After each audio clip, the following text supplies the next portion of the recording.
Hi everyone! If you have been using the Qwen app and wondering on how to use artifacts on it, then this tutorial is for you. In today's video, I'm going to show you how to use artifacts in the Qwen app.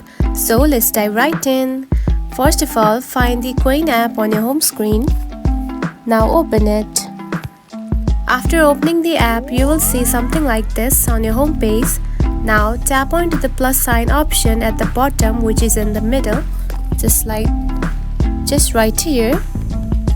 Then to use the artifacts, simply tap onto the image button at the message bar, just right here. Now tap onto camera or gallery, one of these, and choose the photo just like this.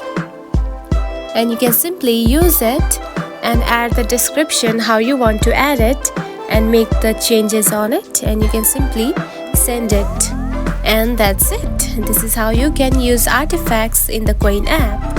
If you found this video helpful, don't forget to like and subscribe for more tips.